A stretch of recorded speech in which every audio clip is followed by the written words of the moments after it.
Hey everybody, it's Tony Schiavone of All Elite Wrestling, and this is True Hill Heat. And I said it right, you motherfuckers.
Hello, hello, hello. It is me, your True Hill Phenom, SP3. We are live on the True Hill Heat YouTube and Facebook for AEWramble episode 99. We made it. 99 episodes here.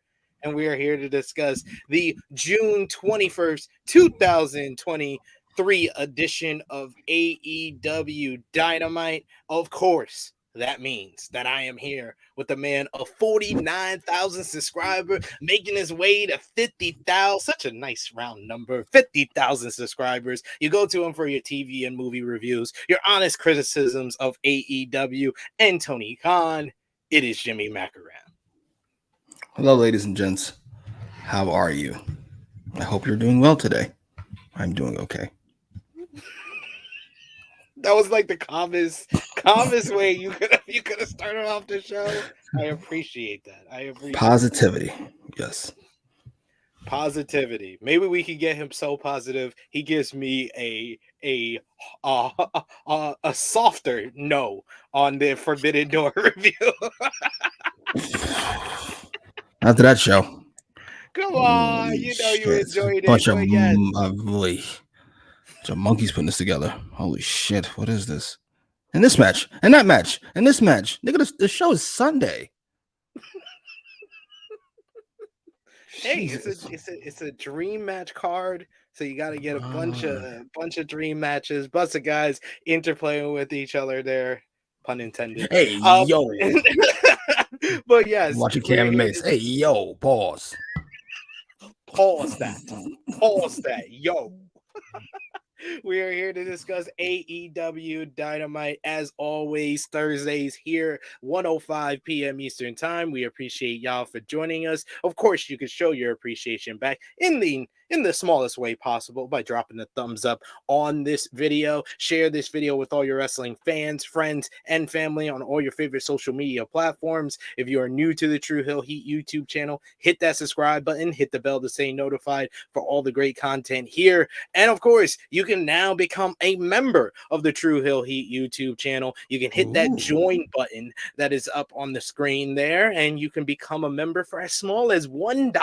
$1. You can become a member of the True Hill Heat family. You'll get extra perks in our live chat. You'll also get all your comments highlighted on screen with us. So if you have a question, you have a statement, and you don't have enough money for a super chat donation, the membership is the best way to do that, of course. But for all of you who want to send those super chat donations, any dollar amount counts, and we will highlight your comment on screen with us. We do have already in the chat with us Caden, the good brother. He was gonna fill in for our good guy here, Jimmy. If Jimmy couldn't make it,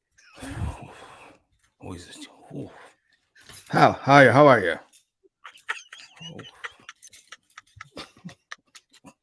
What Jesus?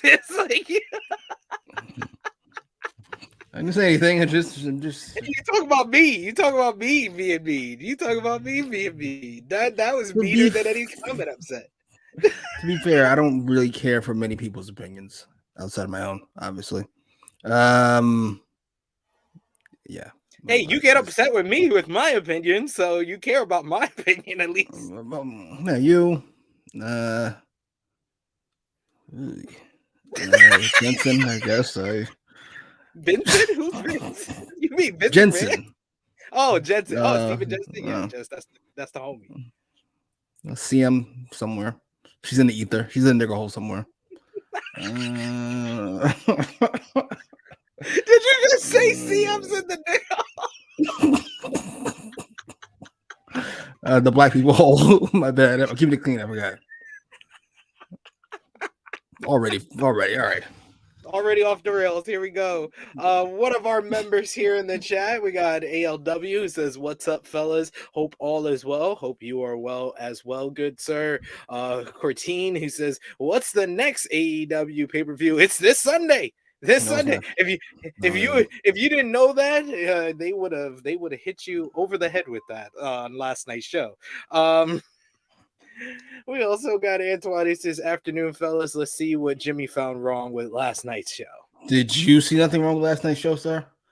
Please let me know. I'm not familiar with you, but I'll very quickly add to my "don't give a shit about your opinion" list. Jesus Christ, we care. If you love last night's show, there's something wrong with you. The words and opinions of Jimmy Macram do not necessarily reflect those of True Heel Heat, its viewers, or affiliates. If you liked it, I guess there's nothing crazy about that. If you loved it, get yourself checked out. I enjoyed it. How about that? I don't know what that means. Is that better than liked? I don't know where that stands, but that's my feeling. I enjoyed last night's episode. Okay.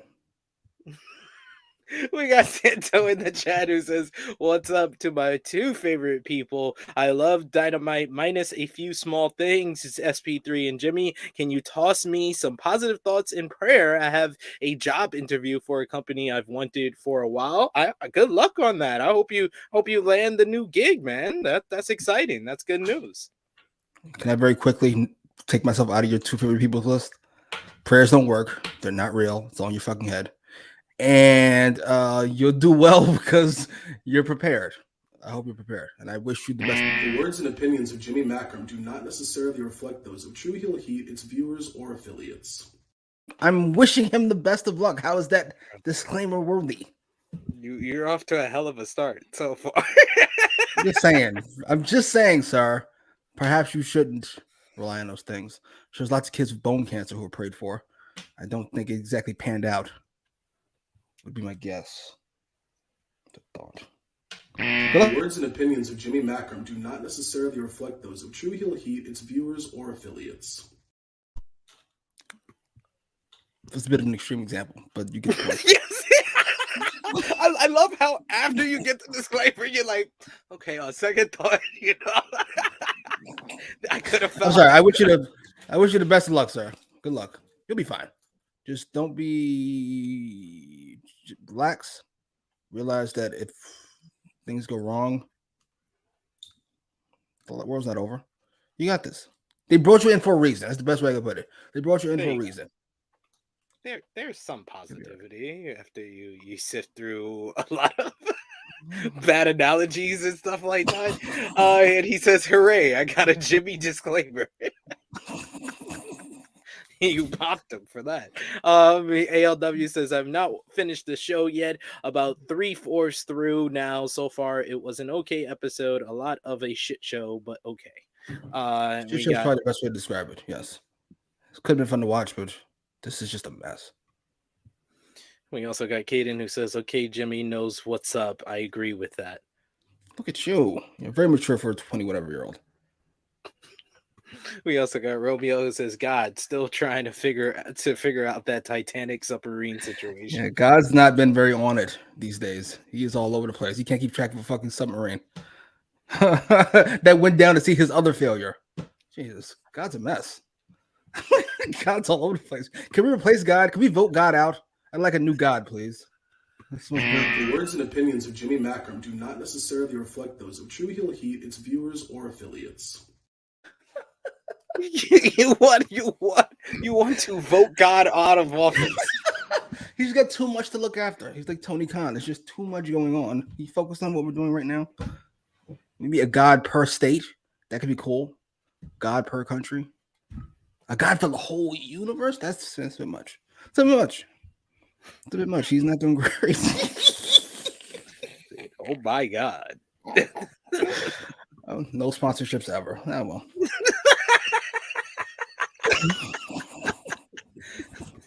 Oh, we also got Louis says it's probably more fun being there. Show was hot in the building. That is for sure. The crowd was good in Chicago last night. Big Man Dog saying God has gotten way too big of a book. God playing backstage politics. I'm not here for it. Caden saying God needs some help in creating. Absolutely. This is awful. He's repeating himself. Fucking a Titanic twice? It's not as good as the first one. You stink. We got AEW saying a God per state. Put it on the t-shirt. And also Louis saying we don't need a Florida or a Texas God. All right, that's facts. Fair enough. All right, you know what? It's like I refrained that back. And Romeo saying put Mike Malone in charge. No, he only can be in charge if he could be the underdog. If God could be an underdog, then Mike Malone. That's good. We agree. Joker's best player in the world, right? You said make the finals right now. He won it Right now. Yeah. Right now he's the best player in the world right now. But yeah, that's what best player in the world means right now. Yes. Yes, right now. Right now, best player in the world. Salute. Hey, I'll give him credit. He did his thing. We also got Big Man Dogs who says God said that don't work for me, brother, when they prayed for the sun to come back. Oh shit. I wish I had a disclaimer sometime for the chat. Jesus Christ, I couldn't even finish that one. Oh my goodness. That's great. That's fucking perfect. Oh Jesus, man. All prayers for those who were involved in that. Godspeed. But yes, so that's awful that is that we did that for fucking 4 days. I don't want to get too serious on you guys. We just had a whole bunch of fun laughing. You know how awful it is that the fucking media did that nonsense for 3 or 4 days? Do you know how dead those people were the first day? You know how impossible it was for another submarine to go down there and then pull them out? Did you know there was no saving those people after the first day? And we all pretended like it was just rescue for 4 days so they get their ratings? How awful is that? Is it just me? It's horrifying. It's impossible. They were done. And we're pretending like there's this thing so we can tune into ABC News and see what the fuck's gonna happen. Maybe. No, maybe. It's over. It's been over. It's been over. Learn your lesson, rich people. Stay above ground. They should have just been like, thank you. Fuck you. Bye. Just saying. Yeah, sorry, Big Man Dogs gets it for the viewership. It is what it is. It's over. It's been over. It's kind of sad. I don't know why this is. Romeo brought it up. We got Big Man Dogs who says they just did it for viewership. We also got Caden with a super chat donation. Thank you so much, Caden, for that. He says, don't feel bad for them. I mean, Jesus. Well, the 4 billionaires, I don't. But there was a kid on there. Yes. A teenager of some kind. And there's workers on the fucking submarine. Exactly. No one cared about the black band on the Titanic. They only cared about Leo and his girl. Freaking what? What are we talking about? Yeah. Right. Thank you for the super chat donation, Caden. Jesus Christ. I don't know how we get down these rabbit holes always. We never able to just talk about the show. That's what this review has come. We never get to talk about the actual show until like 15 minutes, a third of the way in. But yes, last night's AEW Dynamite was from the Wintrust Arena in Chicago, Illinois. What did you think about the crowd last night in Chicago, Jimmy? They were very good. They were fine, even. I won't go great, but they were really good. I thought they were good. Not as good as Collision, but they were good. Yeah, what did you think about Collision? Since we didn't get your thoughts on it, did you watch the whole show? What was your overall thoughts on the look, the feel, the commentary team, and overall the show? You know how much I hate Kevin Kelly in JPW. That shit is fucking horrendous. I don't care what anybody says. He's bad at his job. You only like him because he's speaking English on a fucking Japanese speaking show. Stop it.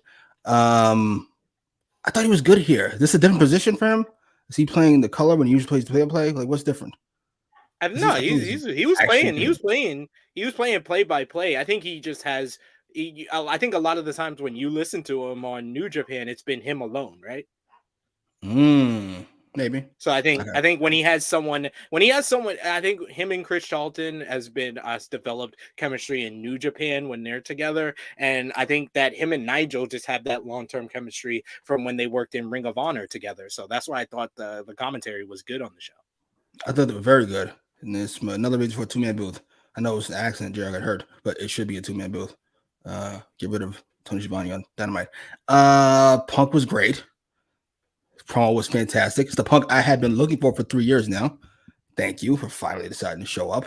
I mean, we got a little bit of him at Brawl Out, and a little before that when he was talking about the 2 best Eddies and 3 best Cenas. That promo. But this was what I was looking for. This one. Let me know when I'm telling lies. And then people are talking about the counterfeit Bucks line. That's not the best line. The best line is Davis, whatever the fuck his name is, calls me this. If you don't know who that is Big Dick at Warner Brothers. That fired everybody. I'm like, how you cut an anti-authority promo and then talk about one of the biggest I'll tell you why. in TV? I'll tell you why. That was for the elite. That was if you think you have a stroke, your boss's boss likes me. So fuck off. Ain't nothing you can do about it. How about that? Yeah. That was great. Buddy versus Andrade. It's probably. I know we all love Cole and MJF. I'm just saying, I really like Buddy and Andrade. It's probably my favorite match. I won't say the year because I really Omega and Ospreay. But after that, it's probably my favorite, maybe not the best, my favorite match of the year. It was so good. Only thing we're missing was a hook, I thought. Yeah, it felt like if I got my main nitpick for it, not to interrupt you, I'm sorry, is that it felt like a one-off special instead of the first show of a series. Yes, that's perfect way to put it. It was like, that was great, but like, where's the rest of it? Like, this is supposed to be like tune in next week thing. You should have just fucking, I don't know what you should have done. Is Jay White? Well, we know Jay White's probably gonna be the first shoot for Punk. Looking at Dynamite. You should have just did fucking the 6-man tag with Juice and the Ass Boys. Then have Jay White jump Punk afterwards and move on with life. I don't know. It was good. A really good show, I thought. Yeah, what did you think about the 6-man tag? Yeah, it was good. I liked it. Yeah, it was really good. It was long. Punk and Joe. Oh my god. That was really good, to be fair. You got some fucking classics. It is what it is. What about Miro? That was fun. I could have done without the Acclaimed in any form of fashion. Fucking worthless. Not in general, but on the show. They just were. Sorry. And I've come to the conclusion, well, Sky Blue is very nice to look at, obviously. I was going to say Willow is a star, and I got distracted by Sky Blue's ass, which she had in the camera all day. Willow is a star. Willow is a star. It is what it is. I'm glad Dummy's finally starting to realize it. I forgot how good I. Oh, you see Sky Blue's new boyfriend is what's his face? Kyle Fletcher. Yeah, he did something right. Who used to be a boyfriend? Who used to be Sky Blue's boyfriend? Is it Dante? No, you're thinking was it Dante Martin? I don't know. I don't know. Dante. Julia Hart and I think Dante Martin. That's Lee Johnson. Lee Johnson was with Julia Hart. Sir. Yeah, stop getting your Negroes confused, sir. It's Julia Hart and Lee Johnson. It's Dante Martin. It's Sky Blue. I'm just saying. I want to be clear about this. I got my Negroes correct. I want to be clear about this. Okay. Thank you, big man dog. Yeah, Dante. I want to make sure. As your fuck it, you can disclaim me. It's the truth, and I want all men to hear it. Don't listen to what they say. Watch what they do.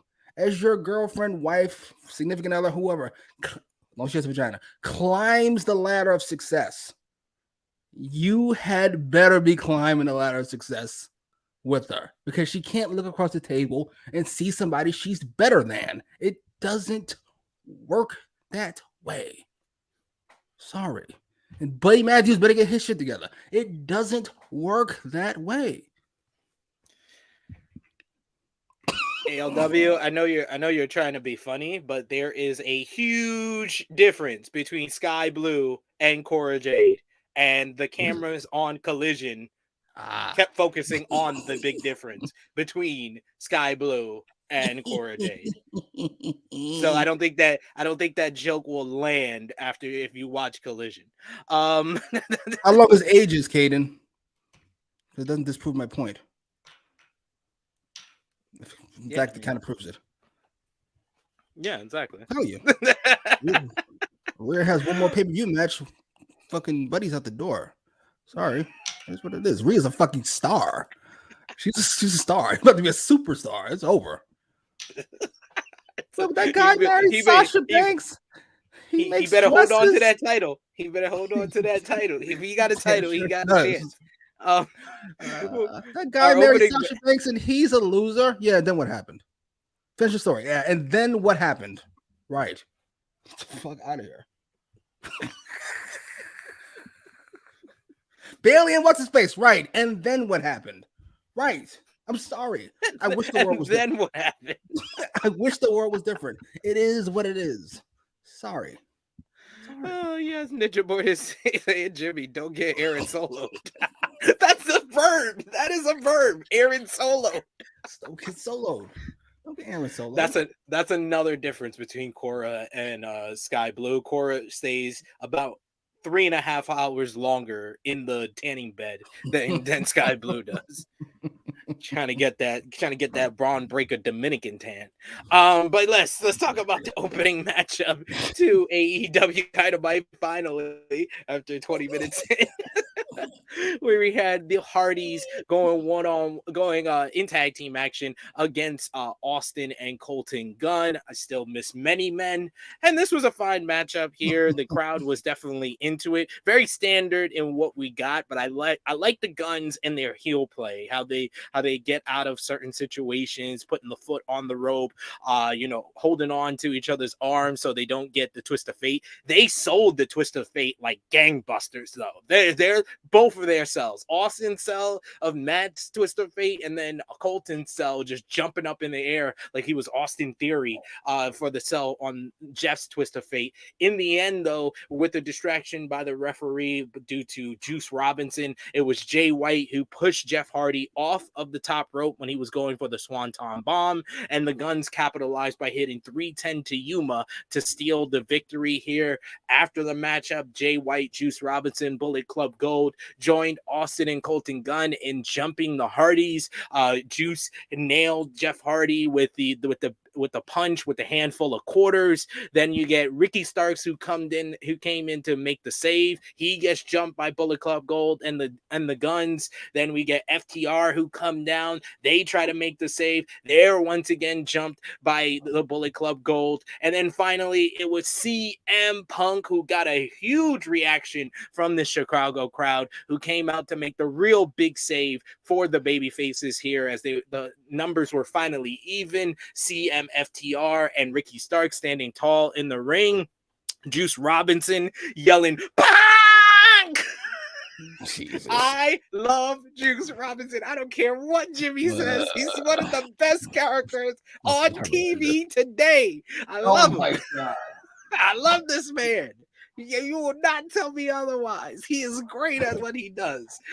He evaded the GTS before Punk and FTR and Ricky Starks stood tall. In the ring, though, Punk got on the mic and he issued a challenge for this week's Collision. He said next week, then he said this week's Collision, and it's going to be CM, FTR, and Ricky Starks versus Bullet Club Gold and the Guns. And CM Punk pulls a Randall from Clerks and says, I'm a Collision guy. I'm not even supposed to be here.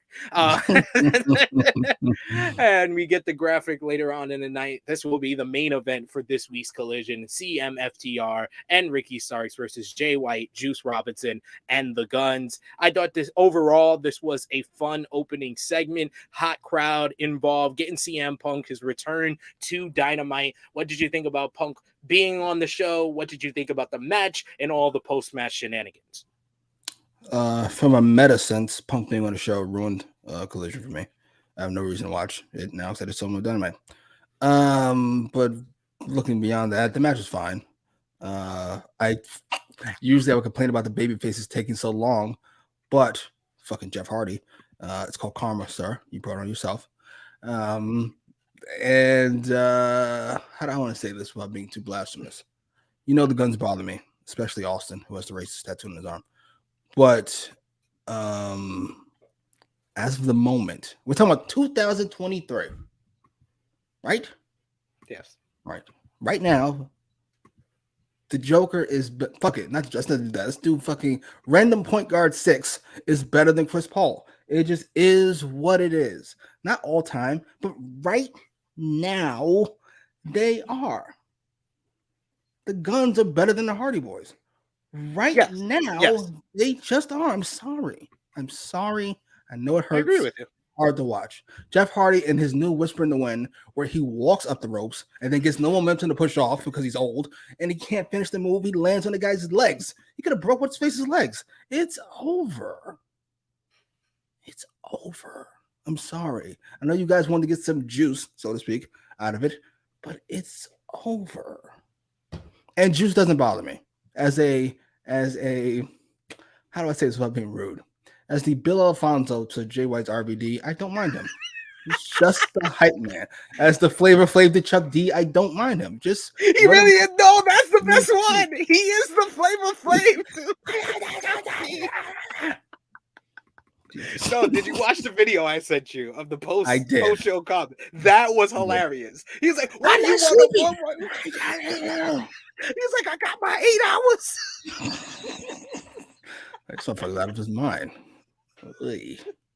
I love the juxtaposition because Jay is so calm, he's cool, he's menacing, and then you got this loud, abrasive, obnoxious guy next to him, and he's petting his hair. Even Jay couldn't even keep a straight face. That was great. That was great. So great. I loved it. Loved every second of it. But you know, this hook for Collision didn't make you want to watch this week's show with the main event. No, all you did was add Ricky Starks. Add Ricky Starks and the Guns. In this feud, I didn't want to see him in anymore to begin with. Like, no, I do not. Sorry. He got pushed to the back of his own feud, though. Ain't that a bitch? Just like when the BCC showed up in that feud against, who was it? The Elite? Not the Elite. Who was it? Who are they feuding with? JAS. Just like that. All the rest of you can move out of the way. We're here now. The stars are here now. Please, to the side. We're here to do our thing. We got Big Man Dog says, as a Gen Z fan, I would have liked to see Punk and Jeff Hardy interact. One of the old great WWE rivalries during the late 2000s. Agree with that last part. I think Jimmy kind of touched on why Punk was so late to make the save. He was like, Jeff Hardy? Do I want to make the save for Jeff Hardy? He made sure Jeff Hardy already got his lights clocked out by Juice with the handful of quarters before he made the save. Punk should have danced his way down to the ring. Yeah, jerk. How about that? Yeah, I'll take my time. You did it for your brother. You my enemy. We got ALW who says Juice is great. Agree 100% with SP3. We got Frantic World. This says the Guns are all about Bullet Club Gold. They should just make it official with a promo. Just let us know they're members of Bullet Club Gold. I think they would work with this whole act. We got Ninja Mortis, who says juicing because I'm sorry, putting Juice with Jay, it's making Jay feel like the bigger star and that he has a lackey. If you get him more lackeys, this is perfect because now he never has to lose. You can just throw. It's like Gunther. It's like Gunther with Imperium. He just if you want to get a loss on Imperium, just first Ludwig Kaiser or Giovanni Vinci because you're not gonna get a win over Gunther. But that's why Gunther has lackeys. This is why Jay needs lackeys. Props to, I guess it's Vince too. Props to Agent Vince on their building of supervillains. They did a really good job with it. Yeah, Reigns and Gunther and Rhea. Even though I am worried about Reigns now that his group, he doesn't have the lackeys to lose for him. I'm ready for him to go off. I can't wait to see these motherfuckers get beat the fuck up and bloodied. Awesome. Like you betrayed me. Big Man Dog saying Juice had that coked up 80s wrestler energy. Yes. Yeah. Yes. Macho Man Savage about the talent. Do you see bags under my eyes, boy? It's so See that? You see how Juice is working? He wants to keep Tony Storm. You see that? Juice is putting in the work. I'm gonna make myself. He's like, I gotta keep this. I gotta keep this in my life. Oh, we got Katie who says, I agree with Jimmy. This hook did nothing for me. Like I don't need another multi-man as the main event. You're coming around, sir. I'm building my own stable of flunkies. Caden and EBB. I don't call you flunkies. I'll call you something else. But I'm lefties. Followers. So you don't have to take no jobs. You're coming around slowly but surely. It's like, thank you guys. Frantic World saying Juice is always on 100. Jay White is like, relax, my brother. We got this. Yes. It's fine. Romeo saying, you won't be seeing Jeff for a bit. Yes, because Fightful confirmed that the reason they did the post-match angle with him getting the punch with a handful of quarters and not Matt is because Jeff is going to be off the next couple of episodes of Dynamite or Collision or whatever because he can't be in Canada due to his legal issues. Legal issues. This would be the DUI? Yes, multiple DUIs. DUIs, plural. Oro getting behind a giant motorized ton-weighing weapon and driving intoxicated. Our hero Jeff Hardy. Gotcha. Yeah. Okay. RP Jesus saying Hardys should evolve and wrestle like old men now. Matt wrestles like an old man. It's Jeff that needs to evolve. Yeah. But what's Jeff if he's not going to jump off of things? Right. I don't want to see Allen Iverson develop a post game. Sorry, it's just over. That might be the greatest. That might be the greatest analogy you have ever done. It's just over.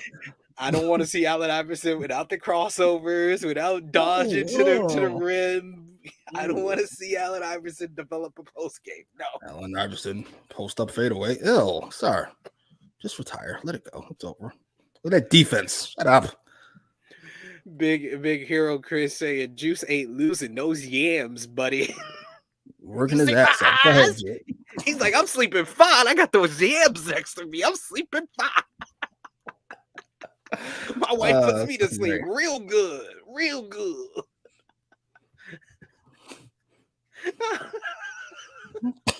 Always off the rails here. Ninja Boy is saying at least TK didn't put the belt on Hardy like Vince did with the Usos. I agree. He was going to. He was going to before he did it. That Usos thing isn't working out at all. They probably should have been released a long time ago. The fuck are you on about, sir? He's like, I'm perfectly fine with it if it pays off. Right. I'm not mad at them keeping Jeff around. I'm mad he's not good anymore. Yes, that's it. That's the point you're trying to make here. But next, we had the concession stand brawl between Mark Briscoe and Jeff Jarrett. This starts at the concession stand where the referee asks if Jeff's ready, if Mark's ready, if the girls behind the popcorn and stuff was ready, and we got things going. Excalibur mentions that this is based off the famous first ever concession stand brawl involving Jerry Lawler, Bill Dundee, Larry Lantham, and Wayne Ferris. Fuck. That's what was missing from Collision. These random fucking factoids. Jesus fucking Christ. Gives a shit. Remember that thing that was really cool in the 70s? Here goes a shitty version of that. Get ready. Oh. We got Briscoe who chucks some hot dogs at Jarrett. He even puts some mustard in his freaking hair. Should have went for the eyes though. He puts Jarrett through a table. Mark is completely in control up until Karen Jarrett shows up wearing a mask and pours ketchup into his eyes. This temporarily blinds Briscoe, but he doesn't take any offense from Jeff Jarrett. Instantly goes back on the offensive until Sanjay Dutt pushes Mark off of a ladder when he's trying to look for the Froggy Bowl off of there. During commercial, they made their way from the concession stand through the crowd to the ring. In the crowd, we had Jay Lethal show up, so it's basically a 3-on-1 by the time we get back to the matchup. Then they're looking for the table at the Timeskeepers area, but none other than Papa Briscoe is here, and he choke slams Jay Lethal through the Timekeepers table. He gets in the ring and he's running wild on Sanjay and Jeff before Karen Jarrett low blows him. We get Christopher Daniels and best friend stop Satam Singh from getting involved after he choke slams Mark Briscoe. They pull him down off the ring, and then Ray Phoenix does a dive onto Satam Singh. Pentagon gets in the ring and delivers a super kick to Jeff Jarrett. Mark Briscoe rolls him up for the 1-2-3 to get the victory in this one. This was short, unoffensive, but it was short. It was relatively short. It was 7 minutes. It was 7 minutes. The commercial break, man. 3 minutes behind the side. And we missed like 3 minutes of it. It was in total, I think it was 9 minutes, but we only saw 7 to 6 minutes of it. So hey, inoffensive in my book, but did it need to be on this show? No, this probably could have been on Rampage. What did you think? Sure. I like everything to be a Rampage. I don't watch it. This was I didn't know how long they could keep up this outrageous streak of Jeff Jarrett being entertaining and all this dumb shit somehow being funny to me and have me enjoying it the whole way. It's over. Streak's over. This was it. This was just dumb. This was just dumb. It wasn't dumb and fun. It was just dumb. Props though. If this is the end, which it should be, quite frankly, to everybody involved in this feud, like just I don't mean they have to leave the company, though I wouldn't mind. But to each other, we're done with each other. It's I'm gonna give Dummy credit. He almost timed this perfectly. We're only 1 week too late. This was great. Sure. This should have ended with the trios matchup. With the trios matchup on with should have Aubrey ended there.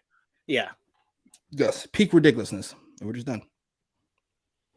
Cool. He tried to squeeze one more week out of it, and seems like it was 1 week too much. But like I said, I wasn't too offended by it, but just I was this close from being offended by it. Mark Briscoe too? No, Mark Briscoe, he could stay. He could still bring us ROH. He's an ROH legend. Go there, being a legend, doing legend stuff. Sorry, it's over. It's over. We got a super chat donation from our good friend Kid Get Money, aka Kid Sends Money. He says, "Let's not forget Jeff Hardy got arrested in a Jacksonville Jaguars shirt. It was always the Jags, always represented. Hashtag Duval." Your commitment is beautiful. Commitment to the bit, we always appreciate. We always appreciate. Louis V saying that Sky Blue and Anna Jay had an episode of Cake Wars on Rampage. That makes me. I mean, if that's not that should be a good reason to watch Rampage for the Cake Wars. I think Jungle Boy is having Anna Jay poorly trained, so he doesn't have to lose his spot in this relationship. He was like, "How about you not go to this trade-in? Stay home for a little bit longer." Yeah, stay shit so you don't leave me. Sorry. Ninja Marty's coming back at you saying he put the belt on him immediately after a DUI and gave him a lengthy title reign. That's bullshit, is what I'm saying. It's regarded BS behavior. Okay. How do I start with this? Already said I don't care. The Usos are good. I mean, that's point one and only, really. But if you want me to go past it, I fucking will. Nothing Vince does shock me. And it all worked out. All worked out in the end. That's all that matters. Oh, Romeo saying, all right, now let's send the whole Jeff Jarrett crew to ROH or Collision and wish them the best of the best. Bon voyage. Not Collision. ROH is fine. I still ROH or Rampage. Rampage, yes. You know what? Rampage. Sure. Go free. All the other guys that they don't really like down there. They banished JR to Rampage. I don't know. Rampage, baby. Big Man Dog says Tony Schiavone called Karen a cheater. I think he meant in the matchup, but too close to home there, sir. Too close to home. It did. You know she's the cheater when she went off on Kurt Angle and on that Twitter feed. He did this, he did that. Sounds like a lot of excuses, man. He just tells what you did. That's how I felt about Punk's ESPN interview, where he kept saying, I did this, but everything That shit had a was wild. fucking but after it. I was like, yo, I'm starting to see a theme here. Sir, are they holding a gun to your head to make you do this interview? You clearly don't want to say anything nice, so just don't. For what? What you did on fucking Collision was fine. Fuck y'all. I tried to talk to them. But they sent their legal team. Let me ask you a question, by the way. Between if multiple choice, who didn't want to talk to CM Punk? Nick, Matt, or Omega? Well, we all know it's not Omega because, like I've always been saying, like I've been saying for the last 10 months, sir, Kenny Omega did nothing wrong. That needs to be put on a t-shirt for me. I need that to be a t-shirt for me. Kenny Omega did nothing wrong. And these are Nick and Matt. who's leading charge here, you think? Probably the guy who got punched in the face. I mean, I'm just gonna make a guess. Maybe the guy that got punched in the face. Just a guess. He's never punched. I wouldn't be surprised if it was Nick. He got a chair thrown at his head. So Nick seems like a follower. I don't mean in a rude way. I assume he's a younger brother. Yeah, he is. Yeah, as you should be. You follow the fucking older brother. That's how that works. And I assume Matt's never been punched in the face before, so he is both shocked and outraged. How dare you? Shocked and appalled. Annika saying it was fun. Love that all the dudes from Team TNA are scared of Papa Briscoe. I do enjoy Papa Briscoe. Papa Briscoe is my yeah, that was cute. I fucks with Papa Briscoe. Best part of a shitty segment. AEW says, I did not like this clusterfuck. I like Mark getting ring time, but the rest of this was a mess. You almost said that right. I did not like this clusterfuck. This was a mess. And we got Romeo putting Sonata's comments from his interview saying, I have no knowledge of this Jack Perry. It's sad to see someone like that challenge for the IWGP. It's an open challenge, really that easy to decide. It's the IWGP. I think it's worth more than the AEW World Championship. Please tell me he said that in English, because he probably said it in Japanese. I have no knowledge of this Jack Perry is a wild statement. It is a wild statement, but this is Sonata in his world championship era mode, which I enjoy. I'm here for it.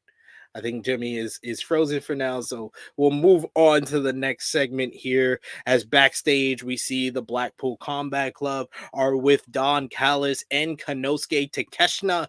John Moxley issues an challenge, a 5-on-5 challenge for the Elite, as the BCC and Takeshita will have Moxley's protege of Shota Umino by their side. Moxley said that they have to step up and face you know, the BCC and tall, dark, and handsome over here talking about Takeshita.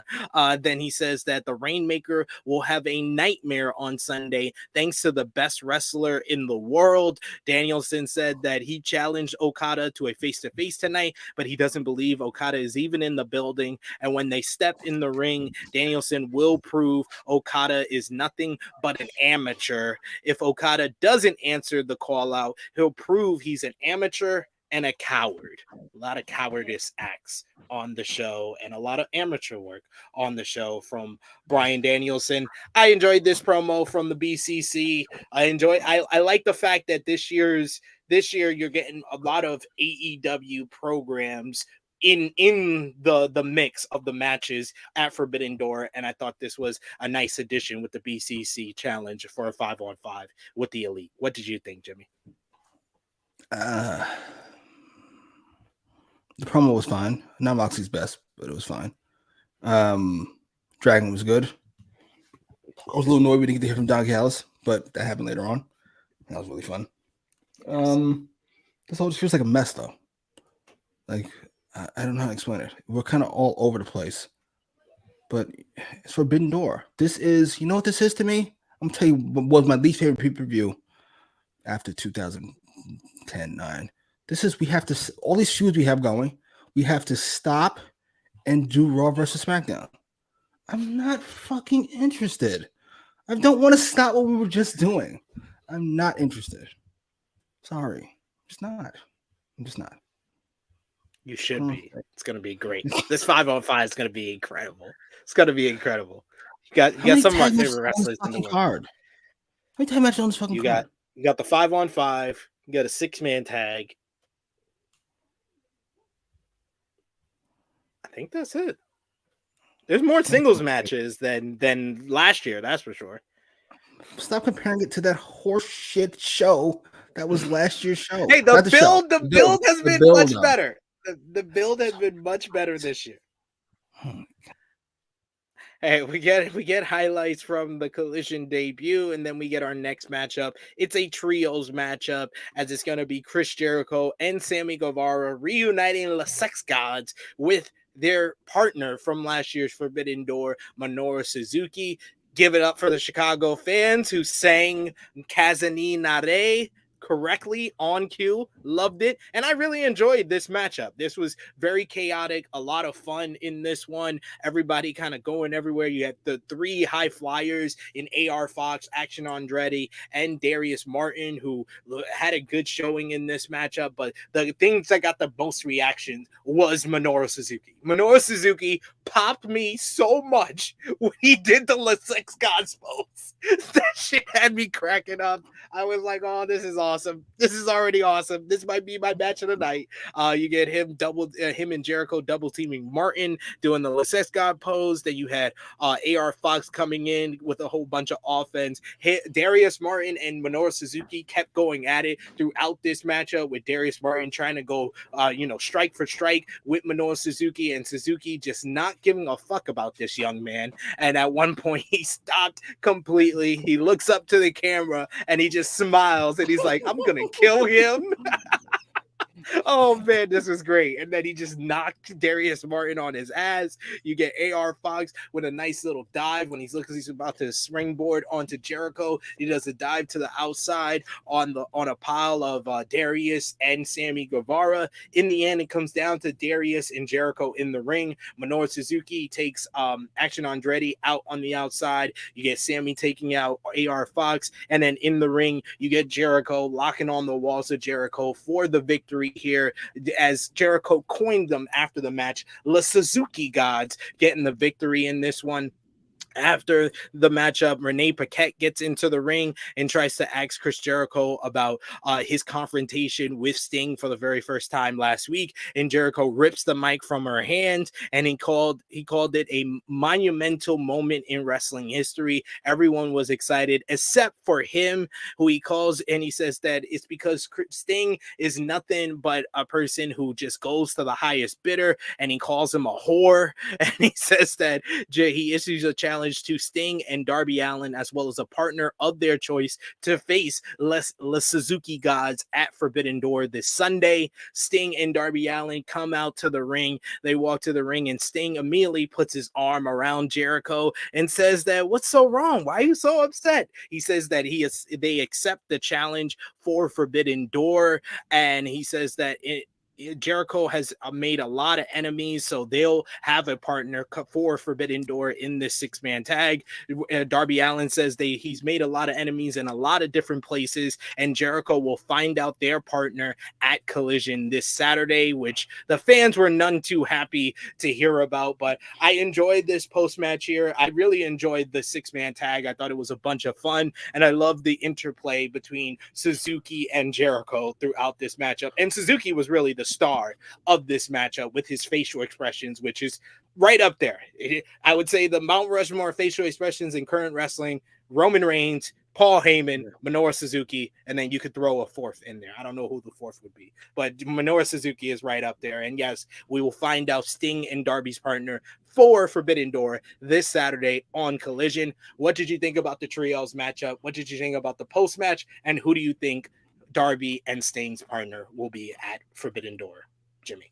Trios match was fun enough, at least. The how do I put this? The Negro Coalition coming out to fucking Action Andretti is fucking outrageous. Like, it's wild. This motherfucker's been around. I love that they played off of the whole Action Andretti Jericho rivalry, and they kept bringing it up. Rivalry. This motherfucker got a fluke win over Chris Jericho, and he's fucking his whole career worth. Hey, never got the loss back. Never had to give the win back. Okay, sure. And Suzuki was great. Everything else, I really don't care. I'm sorry. I really don't. The whole selling point in this was Sammy and Jericho, and that thing was kind of lost in the shuffle, was it not? Okay. We're doing this now. Suzuki overshadowed them. No, because we have Forbidden Door to do. We now have another match to do, and we've got this to do, and this Sting and Jericho, and there's just okay. Oh, Jesus fucking Christ! I'm sorry. I hate this. I hate Survivor Series. I hate bragging rights. I hate all of these things. I don't want to play. I hate the All-Star Game. I hate all of these things. Can we get back to that thing I was enjoying, if you don't mind? It's not like I hate fun. I'm sorry. I don't care. This is not for me. This is for you guys. Forbidden Door is distinctly a pay-per-view for you losers. No offense. This is for Jesus you. Christ, how do you say no offense after that? Like, what are we doing? The words and opinions of Jimmy Macram do not necessarily reflect those of True Heel Heat, its viewers, or affiliates. I mean that as an endearing term for you all who sit and jerk off of star ratings. This is for you. This is not for me. And I don't mind that. But don't ask me to give a fuck, because I do not. Sorry. Caden, he says he's feeling like Naito, Hiromu, or Shingo. People keep speculating Goldberg, but I don't buy it. I've not seen anyone speculate Goldberg, and those people, quote unquote, are idiots. They're pretty much idiots. So I'm hoping it's Goldberg. I would not listen to them. Goldberg, please. That could be fun. I'm sure that'll increase locker room morale. And Hoobie would be fun. I wouldn't mind if Hoobie came back. I wouldn't be. Naito is the one that makes sense, since they said he's an enemy of Jericho, and that was Jericho's probably main rival outside of Omega during his time in New Japan. But I don't know if Naito has said in the past he didn't really want to be involved with Forbidden Door. Hiromu makes a lot of sense, since he didn't get the team with Sting and Darby last year at Forbidden Door, and of course Shingo is the one that did team in Darby last year at Forbidden Door. So by any of LIJ, a member of LIJ is going to be Sting and Darby's partner, probably. So not Goldberg. Not Goldberg. not Goldberg. Doesn't fit in with the theme of the show. Ninja Murder saying, I hate TK not offering Kenta the bag. No, you should hate Kenta for being a fucking idiot who is not in his prime, not as good as he once was, and he vetoed a match with CM Punk for this show. Jesus. Talk about ruining your own bag. That's not. Oh, TK, man, I'm disappointed he didn't give Kenta the bag. First of all, Kenta didn't deserve no fucking bag. What the fuck? Holy shit! Why do we hate Kenta now? I don't hate Kenta. I don't hate Kenta. I said it a couple of weeks ago. I said the people that were begging for Kenta versus CM Punk are people that don't watch New Japan and that haven't seen Kenta of 2023. Kenta 2023 is Jinder Mahal to Kenta of 2007's Triple H of 01. I said that. I'm the one that said that. Put this in basketball terms. Is he like right now? Is he like LeBron James right now, or like a Chris Paul right now? He's Chris Paul right now. Gotcha. He's a guy. Yes. Just a guy. Just a guy. Used to be really good. Just a guy who has mediocre matches. He's been feuding with the least best worker of the whole Gorillas of Destiny in Hikuleo, and having bad matches with him, that young man that didn't deserve to be feuding with Kenta in this time of his career when he had his best match of his career against Jay White and then gets stuck with Kenta for the next 3 months. I can't believe we're trashing Kenta like this. I'm just saying, it's like ridiculous. Don't take what it means. He should have Kenta. I'm just saying. I'm being real. I'm being honest. I'm sorry. Yeah, thank you, Frantic Girl. He says, yeah, Kenta messed up, not TK or Punk. Louis with a good one. He's a late stage to Dwight Howard. Yes. Jesus. Yes. Dwight Howard was so bad. He can get some rebounds. He can get some rebounds one game, but he ain't scoring. Jesus. Okay. Ooh, Jeff Hardy. Is that a good example? No, because he doesn't. Not quite that bad, huh? Oh yeah, out of the ring stuff. So like that's doubling down. Next we had probably the most pointless segment of this whole entire show. We get Tony Schiavone and RJ City backstage, and they said they're going to be pulling names from a tumbler to determine the pairings for the Blind Eliminator tournament next week. As soon as we saw the tumbler, we realized this is just going to be Lethal Lottery, Battle Bowl. Schiavone picks 2 names out, and he never tells us what they are, and instead says we'll find out the brackets next week. Fucking pointless. I get this was to pay off the segment later. But in a vacuum, that's the awful segment. In a vacuum, you don't understand. I was done with the show at this point. I went, holy shit. This is a real amateur hour here. I've never seen a more worthless segment. That is horrendous. It just turned to be kind of horrendous. Yes. Ninja Martyr saying Kenta's been a shell of himself. I think that's his booking. No, you can't blame the booking. No. If you don't have good matches, that's not the booking's fault. That's not the booking's fault. Jay White had a great match with Hikuleo. If you can't have a great match with Hikuleo after Jay White does, then you're probably not as good as you once were when you were considered one of the best workers in the world in 2006, 2007, 2008, 2009. He went through the portal of WWE, and Kenta never came out. We got Hideo Tommy still, and he's being called Kenta. That's the problem. And it wasn't even a ladder match. It was a no DQ match with Hiroshi Tanahashi at Wrestle Kingdom 16, where he took the high fly flow, through a table, and broke his mouth and stuff. And yes, he has not been the same since. He was already on the decline then. And then he hasn't been the same since then.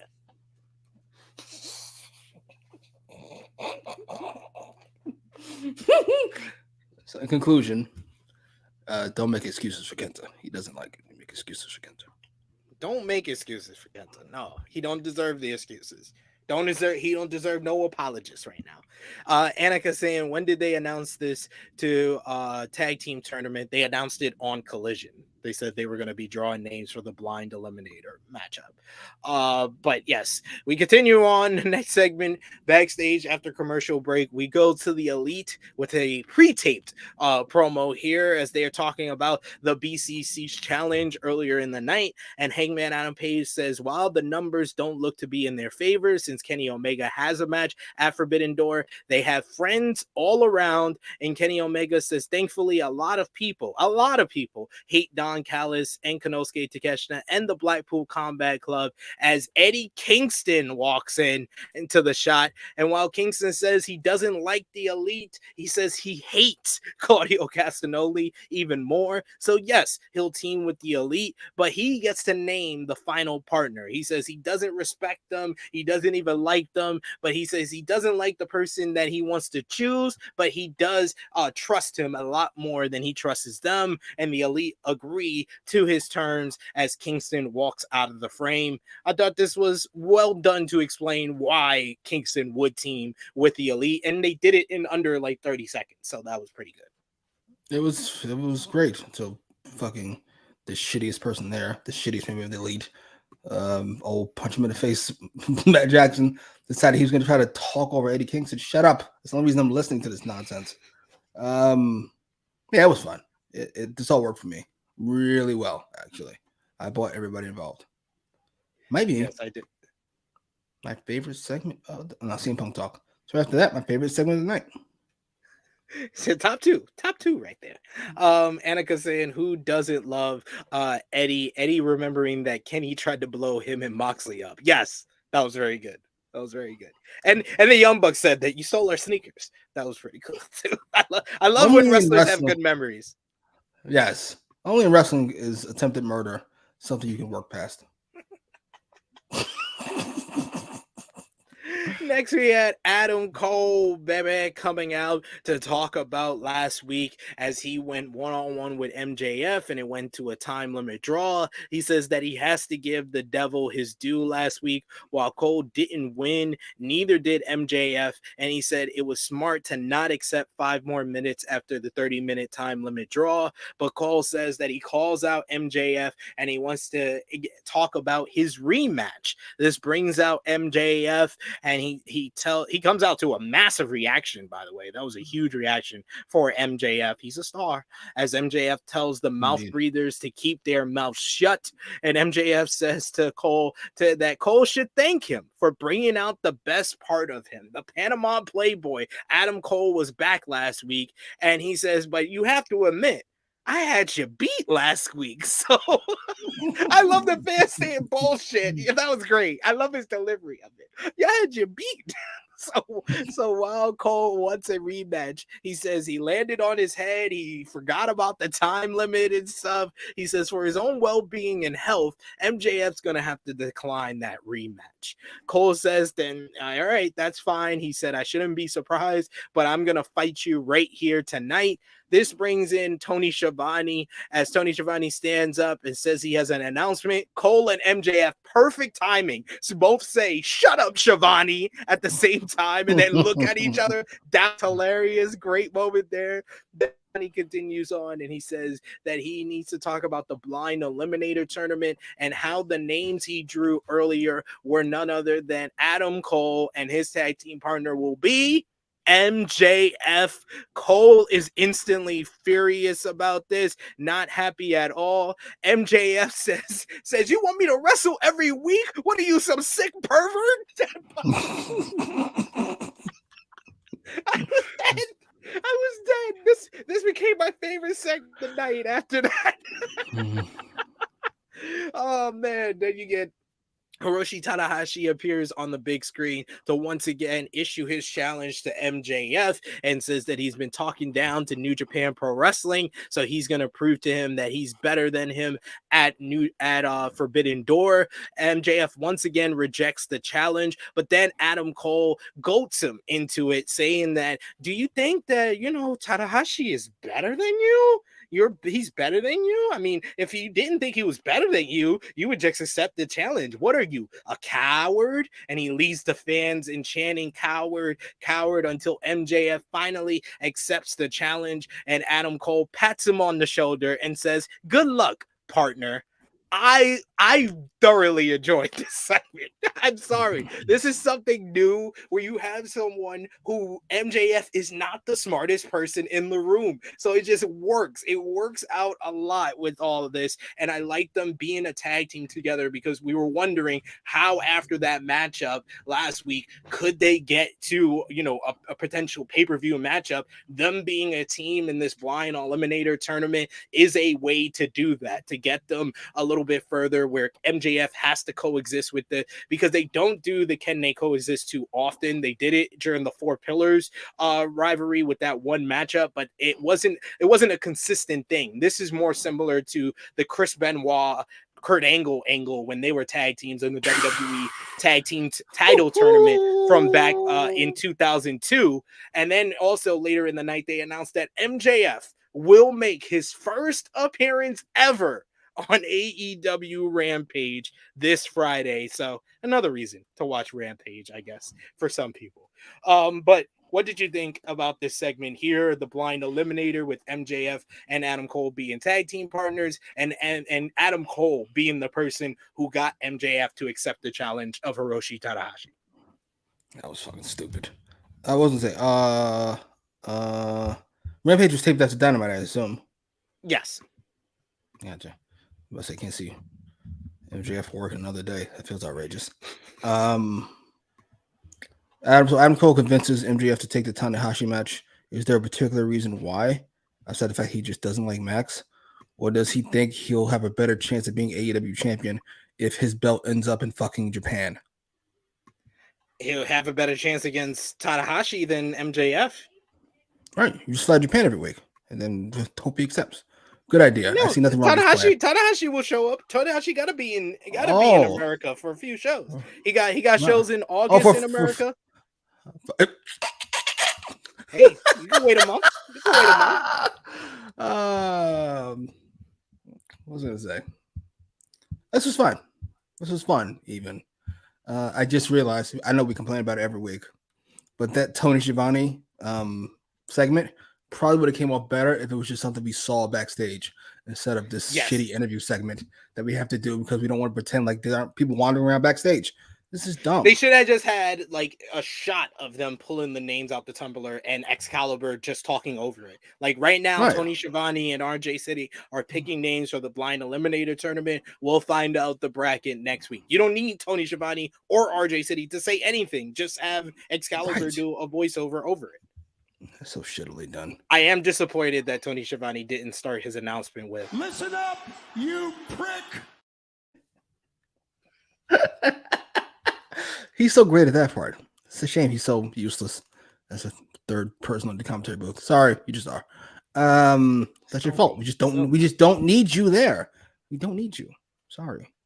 You got Michael and Kobe or whatever on your team. You don't need D Wade. It's not. Sorry, we just don't. We have a guy that does those things already. Sorry. Promo's fine. Right. Fun even. I like Cole and MJF's chemistry. They work together really well. I assume because Cole's kind of a douche. So he kind of plays off well of MJF's super douchiness. I'm a fan. As far as the Kurt Angle was a great one. I was thinking Austin Undertaker. It did with Shawn Michaels too. Austin and Michaels. Yeah. They really like that. Austin used to do it a lot. Yeah, Austin used to do it a lot. It always worked though. I'm sure this will work. And I'm MJF wrestling every week. That's what we call a win. A win. Please, yes. It's all about progression. That's progression.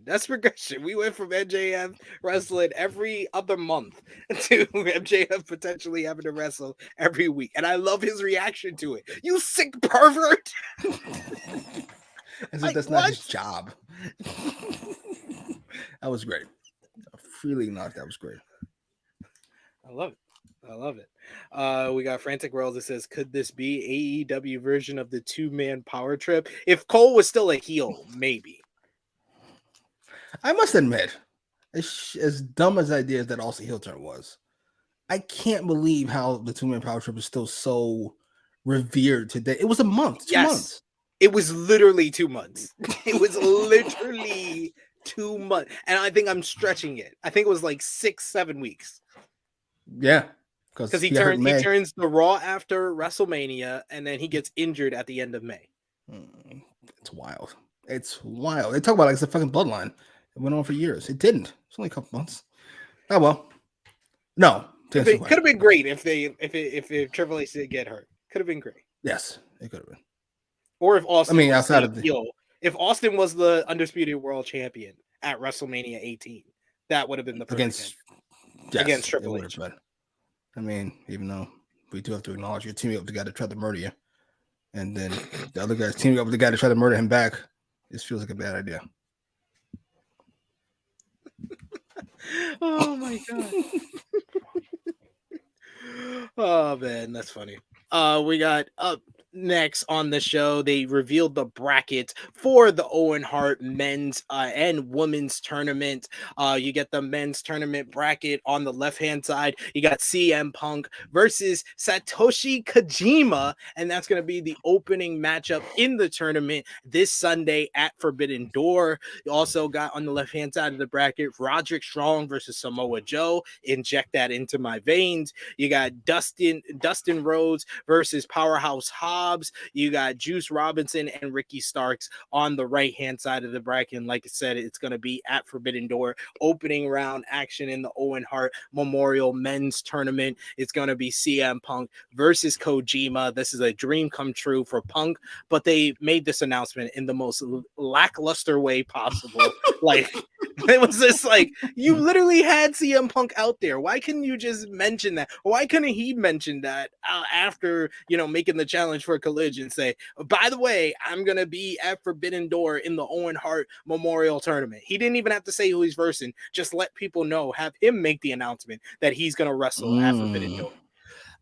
Then you have in the women's bracket, it's going to be on the left-hand side, the winner of last year's tournament, Dr. Britt Baker, DMD, versus Ruby Soho next Wednesday on Dynamite. The tournament is going to open this Friday on Rampage. It's going to be Anna JAS versus Sky Blue. On the right-hand side of the bracket, you got Nyla Rose versus Willow Nightingale this Saturday on Collision. And you also got Athena versus Billy Starks on the 0 Hour pre-show for Forbidden Door, and that's going to be pretty much the first round of the Owen Hart Women's Tournament is going to be all done and dandy by next Wednesday. So who do you got winning each of these tournaments, men's and women's, this year?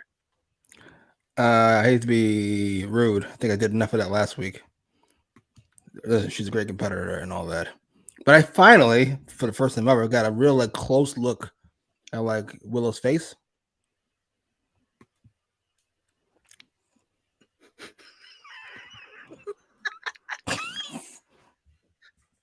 I stand by all my previous statements. Awful things. Chrissy Love caught AEWramble last week, and she was clapping for you on True Hill Heat last Saturday. Said he's right. He was like the way Jimmy feels about Willow Nightingale, she feels about Will Ospreay. So I was like, yeah, both got love for the Wills. If that doesn't end in Willow versus Ruby Soho, we failed as an organization. And that's family. Willow in the finals, so I know. Yes, I think Willow versus Britt. The left hand side is a lot less predictable than the right hand side. I think Willow should definitely be in the finals, and I could see maybe Sky Blue if they want to give her a bigger push, because she's been on every show Tony Khan books pretty much this past week. Or they can do, Britt making it back to the finals, and then this year making the right decision and having her lose. And then you can have Sky Blue, or you can have Ruby make it to the finals this year.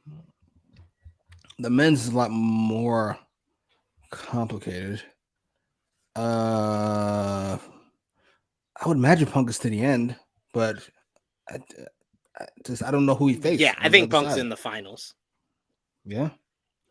It's got to be between Starks and Hobbs. Ooh, forgot about Hobbs. Starks or Hobbs. Yeah. I can see Hobbs making it to the finals, but I think because you have Ricky teaming with Punk this week, I think that's maybe a red herring that they're gonna potentially do a face versus face finals with Ricky Starks. Fuck. I don't. I don't know how I feel about that. Like Ricky's in a bad spot. Like he was put up there against MJF, and he crushed it. Then put him with Jay White, which nobody wanted to boo because Jay White just got here. And now against Punk, like I feel like I'm being set up for failure here. If he wins, though, hey, fuck it, wins for everybody. Yeah. We got Frantic World that says TK is giving me a ROH classic, Punk versus Joe, and I'm so happy to see Billy Starks versus Athena. I was surprised that Punk and Joe were on the same side as the bracket, on the same side of bracket. Yes. That would have been the natural finals. That's why it's not the natural finals, because we don't want to pull a shitty Cody Rhodes situation. All of a sudden, I'm feuding with this guy, and what a shocker! It's Cody versus Lance Archer in the finals. True. Weird. True. Who would have thunk it? It would have felt more not like that. It would have actually felt more like Hangman and Kenny in the first Eliminator tournament when they were on opposite sides of the bracket after they broke up their tag team. I don't hate that analogy. This can be good though. I like these tournaments. The way they're set up. The belts are still awful, but this looks fun. Oh, we also got Bro, who's got it thinks a little different. He says this woman's bracket is so trash this year. I am surprised that there wasn't one Canadian they could have put in this tournament. Like, come on. You're in Canada. You're doing the whole tournament in Canada for a Canadian wrestling hero in Owen Hart, and you couldn't put one Canadian. Couldn't put Ethan Page in the men's bracket. Couldn't put Christian in the men's bracket. Couldn't put Bunny. I know Bunny's not healthy, but if Bunny was healthy, you definitely put her in the women's bracket. Well, Christian's the TNT champion. He has no time to be dealing with your shitty tournaments. Yeah, we didn't mention that, but Christian not allowing Luchasaurus to touch the title was the funniest part of Collision this week. Oh, I died laughing. I was shocked by the result, but I died laughing. Oh, how to ruin a superstar in just a year. Wardlow. Never fails. Never fails. Annika said, I wouldn't mind Athena in the finals. We also got RP Jesus who says Ricky beats Punk in the final. Would not be mad at that at all. Me either. Romeo saying Ricky turns heel and joins Bullet Club Gold to beat Punk in the finals. Sold. Sold. Bang, bang, bang. Sold. Ricky should act like Jamie Hayter with DMD. He just rolls his eyes every time they do that stupid nonsense. He just whatever. I'm just here for the help. So nothing else was how it was working. If you can't beat them, you join them, as because Romeo says. But yes, next we had tag team action, as it was Orange Cassidy, the AEW International Champion, teaming with ROH Pure Champion Katsuyori Shibata to verse the NJPW World Television Champion Zack Sabre Jr. and Daniel Garcia, as Daniel Garcia coined them on social media, the Sports Intertechers. This one was a good matchup. I thought that everybody kind of worked well with each other, especially Shibata and Zack Sabre Jr. Just so much just so smooth in their transitions from submission to technical wrestling on the mat. Their grappling sequence was very well done. You had Garcia and OC and Orange Cassidy get in the ring, and we had the great moment where Garcia does his stupid dance. And then Orange Cassidy puts his hands up like he's going to put his hands in his pocket. And instead, he does the stupid dance, too. That was great. I popped so much for that. That's really good. Best moment of the night. You get Orange Cassidy going at it with ZSJ. You had ZSJ and Shibata having a nice little strike exchange late. You get the one moment where Shibata is kicking the shit out of Garcia. Garcia's got a bloody mouth, and he just sits in the Shibata position and dares him to kick him. And OC gets into the ring, and they start doing the lazy kicks to them both. That was great. And then Shibata gives the big penalty kick to to Garcia as OC does the super kick to Zack Sabre Jr. We get Shibata with the big drop kick in the corner at the same time as OC doing the drop kick in the corner, and then Shibata does one of his own on Garcia. Get a nice strike exchange late between Shibata and Garcia. Everybody's coming in and wrestling during this one, and during that whole confusion, OC gets into the ring. He goes for the orange punch, but Garcia ducks and he hits Shibata, leading to Garcia rolling up Shibata and pinning the ROH Pure Champion. And then immediately after the match, you get Garcia picking up the AEW International Championship with Zack Sabre Jr. kind of pulling at it, tug of war style with him. And then Shibata just gets up and he grabs a hold of the title. OC tries to get into the ring and grab the title from all three men, but Shibata holds on to it, kind of still upset at Orange giving him the orange punch. But it finally, Orange pulls the title away and walks out of the ring. And then they announce that Orange Cassidy will defend the AEW International Championship against Daniel Garcia, Katsuyori Shibata, and Zack Sabre Jr. in a four-way match at Forbidden Door. I thought this was a nice preview for that matchup and a very good matchup on this night with everybody playing their roles very, very well. What did you think? And what do you think about the match announcement? I loved all of it until it was announced as they were tugging on the belt. Isn't this fucking convenient? Match was really good. Zack Sabre Jr.'s, I don't know what he actually calls it, but I would call it a spinning head hold. He twists it down the neck. That might be my favorite move in wrestling. It looks so good. What he does it, he stands like fucking Gunther, quite frankly. It's like, that was great. Holy shit. All this is fine. I liked it. I enjoyed it. Does nothing for me at Forbidden Door, but I liked this 15 minutes worth. Daniel Garcia, I felt got the most from this, not just because he got the win, but all these guys are significantly above his level, yet he was treated like an equal, quite frankly. Excuse me. And his theme song still sounds like a song you would hear on Power as they're doing like a car chase. I'm being around you. It dead ass sounds like a song on Power. I swear to God. Every single time I hear it, I think the same thing. Garcia's so weird to me. Like his trajectory, we'll call it. It's so weird because he's going up and then back down and then up again. What are we doing with him? Have we decided anything? Is he the guy? Feels like he could be the guy. Then maybe they'll change their mind. I think that this whole, kind of excursion with the sports entertainers in Jericho Appreciation Society, when you see matches like this, you see, okay, he has a lot more charisma than he had when he first started in AEW.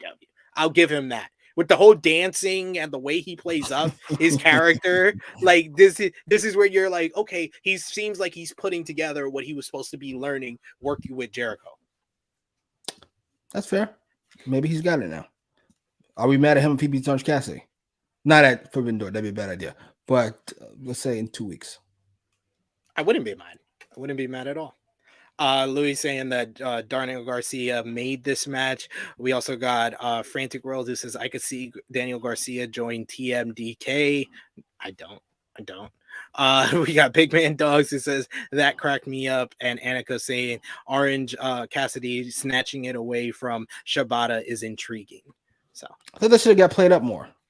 Yeah. Orange Cassidy's his body's breaking down, and we never see him lose his cool. And now it's like his mental's breaking down. It's like, that's mine. Fuck off. Yeah, and this is kind of a bigger character point because remember his last defense against Swerve, he cheated. He cheated to win. He's breaking his cool. Like, not only is his body breaking down, but his whole psyche and character seem to be breaking down at the same time. This could be fun. I'm here for it. Really well done on his part, not the company's part, because they don't know what they're doing. But Orange Cassidy's doing a great job. Alex Marvez is backstage and he walks up to a Will Ospreay who is just getting to the arena for some reason. Marvez asks about Ospreay disparaging Canadian fans ahead of Forbidden Door, and Ospreay said AEW will have to get security for him because he's been getting threats online. And then Don Callis walks in and says that he can help out Ospreay, and he says it's all because of Omega inciting inciting his fans into violence. So he provides security, saying that he'll do it as a favor. And Ospreay asks what is in it for Callis, who says he just wants Ospreay to have a fair fight and to defeat Kenny Omega and get the 1, 2, 3.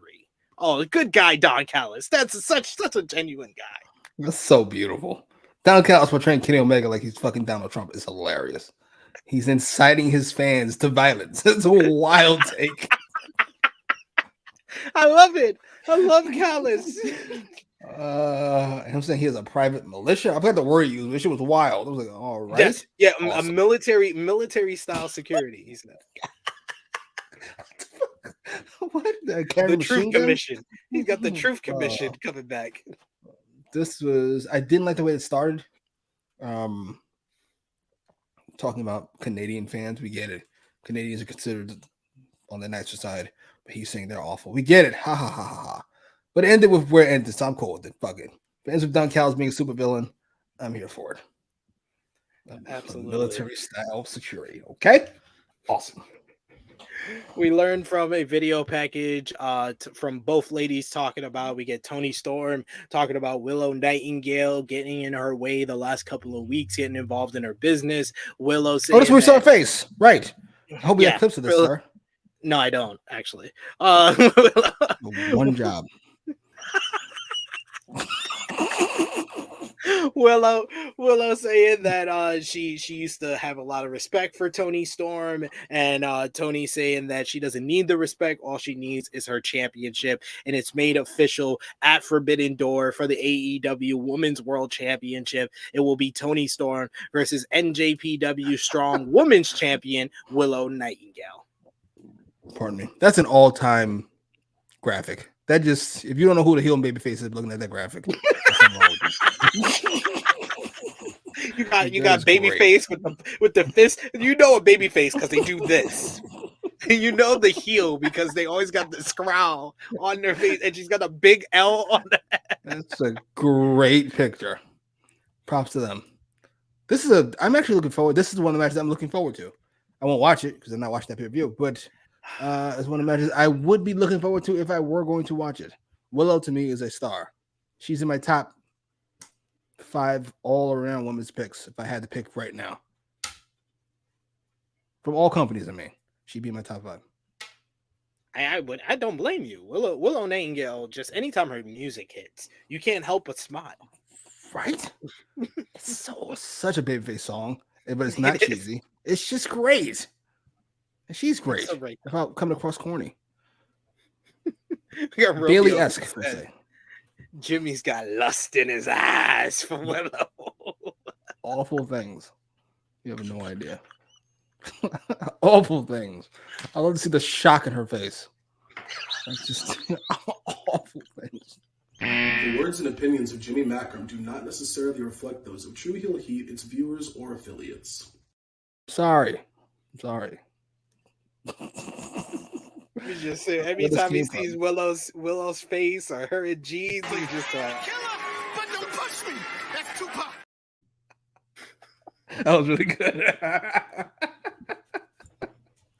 got lust in his eyes for Willow. Jimmy. Wow, Jimmy. Wow. Apologies.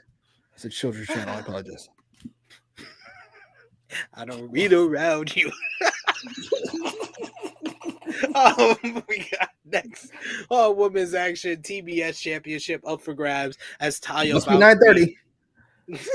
Taya Valkyrie. This was the main event, sir. The Taya Valkyrie challenges Chris Statlander for the TBS Championship. I thought this was a really good matchup here. I thought both ladies were hitting hard. There was some clunky spots, but that's to kind of be expected. But I thought that this was physical. You had a lot of high impact moves. Taya Valkyrie, this might have been her best matchup in AEW so far.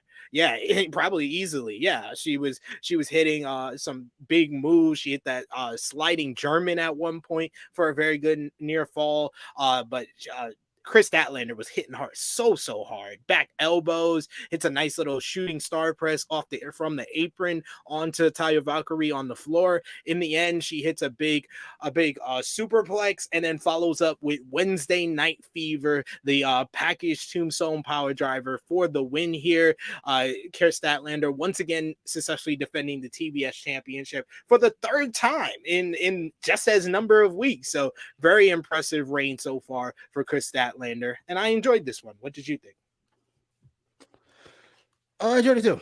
I felt like this was easily Taya's best performance. She does come across like a star, at least in her entrance. The matches are usually underwhelming, we'll say. Though to be fair, she's facing Jade, who isn't the most experienced motherfucker in the world, or a squash match. I mean, what do you want? Statlander has looked good since her comeback. She appears to get more and more comfortable. I have concerns about her character. I've said it before. I'm saying it again. It's okay to not have a character when you're a gimmick. See Undertaker, see Orange Cassidy, see a fucking alien who boosts people. But we're not doing that anymore. So we need a character of some kind. And sign language isn't a character. It's just a quirk, we'll call it. So she's trying to be inclusive. Great. So what do you do for a living? I'm inclusive. But it's not a real thing, though. Like, I get what you're saying, but I need you to actually do something. I need you to give me something. I want to hear more from Stat. Like that promo she did after she won the belt. They did like a video package. That was great. Yeah. One of those, please. More of that. I agree. Next, we had the rundown of all the matches. Rampage. They've been having good lineups for Rampage, despite like no one's gonna be watching it anymore. Like, despite those ratings, yeah. Despite the ratings, they've been putting out good lineups for Rampage because we're going to see United Empire and Swerve Strickland versus Chaos. You got Doki versus Jungle Boy Jack Perry. That should be a bunch of fun. They also had the matchups for Collisions, the one we mentioned earlier. With this Jack Perry. Jungle Boy Jack Perry? Not familiar with this Jack Perry. You're Sonata now. We also got the lineup for Collision, which has freaking you got Brody King going up against Andrade El Idolo. I was like, sold. Oh yes, I'm sold on this one. You got a Christian promo as he's gonna address the TNT title now that he's won it apparently. And you got Hiroshi Tanahashi versus Swerve Strickland. I was like, God damn. Why they trying to make people watch Collision more than Dynamite? They went all out for this go home show. Very impressed by the lineup for Collision. Those are hooks. Those were better hooks for Collision than the multi-man match. Oh, yeah. Like the reason we want to see CM Punk wrestle because CM Punk's first match. We don't actually care about this 6-man or 8-man or whatever the fuck. This could be fun. This looks like a really good card. I was concerned how they were going to follow up Andrade and Buddy in that fantastic goddamn match. Did you give it stars? How many stars did you give it? I'm curious. 4.25. Feels about right. I'm sure. That'd be nice. Yeah. I was very close. I was very close to 4.5 because I gave MJF. I slightly enjoyed MJF Cole a little bit more, so that's why I gave that 4.5. 4.25. But man, AEW overall had a great week last week because they had multiple matches that I gave over 4 stars. Those two and versus BCC. Okay, yeah, this one was really good to me. I was wondering how they're going to follow that up, especially after the beatdown. But now he's going to fight Brody King, and if this leads to another win, it looks like he's working his way to balance. You don't understand. Oh, there you go. I'm here. You don't understand. Yeah. Malachi Black versus Andrade. I'm not trying to look past this match, which is going to be great because Brody King can work his ass off, and Andrade has major role. Remember, he's also really good at his jobs. Perhaps we shouldn't have sidelined him because fucking Sammy Guevara is a douche. That's not a reason to sideline somebody. Way to do that at. Yeah, I'm here for it. I'm here for everything I've seen on Rampage so far, outside of the Acclaimed for some reason. Well, Collision. Collision, not Rampage, because you haven't watched Rampage in like a year. Cool. That's what's actually holding me back from giving it my full love. because I loved Rampage at one point too, when they gave me Punk's promo and Christian versus Omega and Pac versus Andrade. I didn't forget. And then they just said, fuck you. And I went, all right, well, I have things I can do on Friday. Fuck you. And I don't need to stand for this.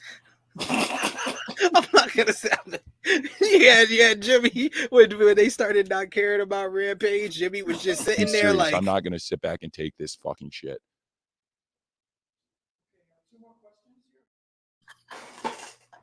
I notice something new every time. His mouth is open.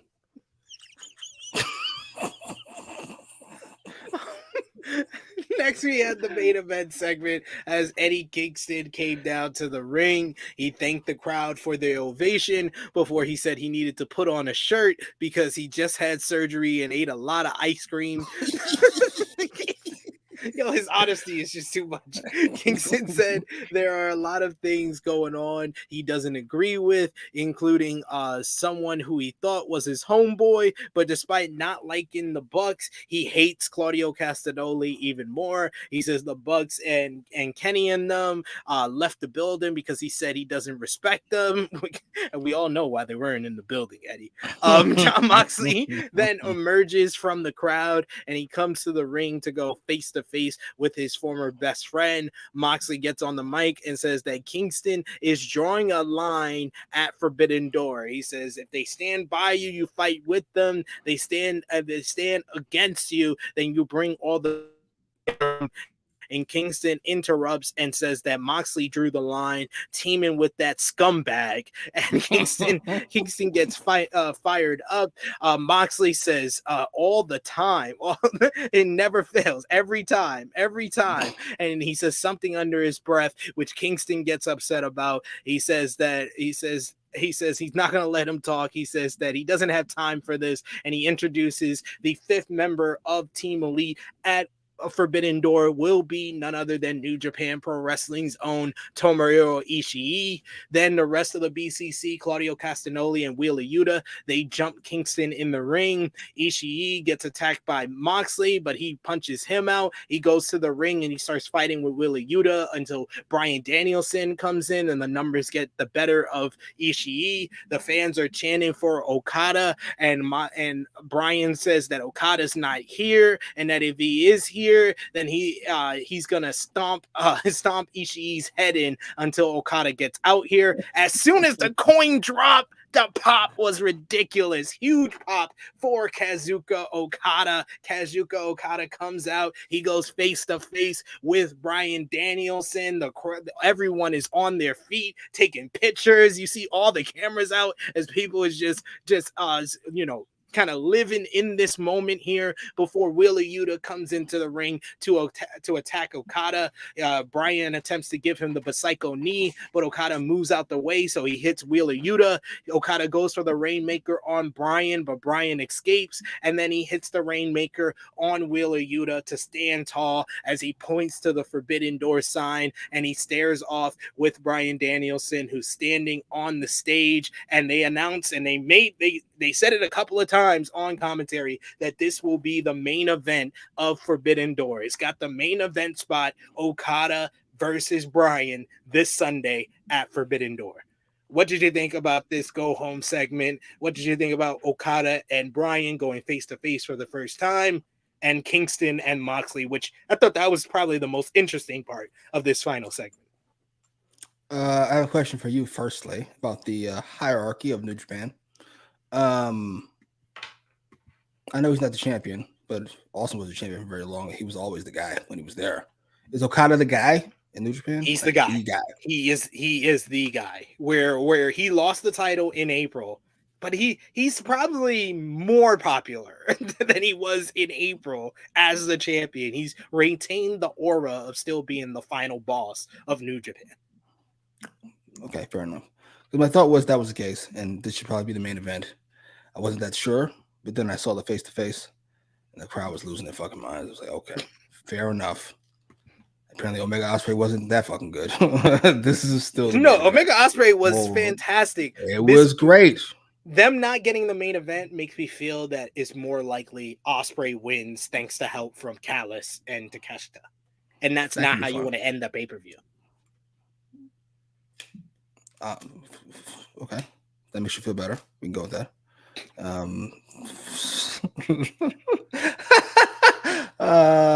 This was fun. Eddie and Moxley, they outside of maybe CM Punk, they're the two most natural sounding motherfuckers in the world when it comes to just speaking. Just it comes naturally, it flows easy, it doesn't feel rehearsed. It's just really good, and it comes with each other, so that works. Why does he hate Claudio so much? Basically, they had this feud in Shikara where Claudio, he always said Claudio was a scumbag and people shouldn't trust him. This was when Eddie was the heel and Claudio was the babyface. And then they had a best of 3 series that he beat Claudio in, but he didn't. No, Claudio beat him and he wouldn't shake Claudio's hand. And then later on in the night, Claudio turned heel. And it basically was a double turn. And then they faced each other like a few months later, and Claudio beat him because the long-term story was that Claudio was going to lose to Eddie to end the rivalry. And then Claudio signed to WWE, so he was never able to finish the rivalry, and he feels like he bailed on him during that peak time in his career. Just because it's accidental or incidental doesn't mean it's not long-term storytelling. It just is. That's fucking great, even if it is by accident. Fair enough. This is all fantastic. This to me was the most. I don't want to sound rude. I know people are mad at me for all I've said so far, but it's the most professional AEW was all night. Just yes, this is how you run a wrestling organization. Promo, big thing. People fight. Babyface wants shit. Heel escapes. Awesome. Yes, please. I might watch pay-per-view to see them fight. I won't, but people might. Please, come on, man. We always get big viewership for you on the roundtable. Thank you. I'm glad. The last time we had you on a roundtable review, we had 100 live viewers. Come on, you're a draw. I'm glad I am a sequence of numbers to you, sir. You are. I think that's a compliment. What? You're a big draw. No, I just love hearing your opinion as well. So I love giving it. You know this, but it requires me watching 4 hours of pay-per-view. That's not gonna happen, especially not on Sunday.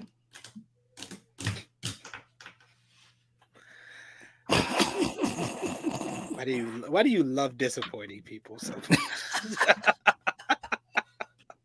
Why? Come on, I'll play this a lot if you come on. Weapon in hand too, and Blackpool Combat Club, they better wear out Kenny as long as they can. Because Hangman's gonna come out here. Oh my god! And those fucking sweaters were horrible. Oh, I'm glad I got rid of those. Jesus. I thoroughly enjoyed this final segment. I don't think it was nothing as great as last week. I thought last week was like an A++ final segment, but this was a B+ final segment where they put the focus on Okada and Bryan Danielson. They didn't give anything away because they barely touched. It was just Okada going for the Rainmaker but not hitting it. I thought that this was very well done for a final segment. And like I said, the most interesting thing was Moxley and Eddie Kingston, because that is probably one of the best told stories in AEW since Eddie has come into the company.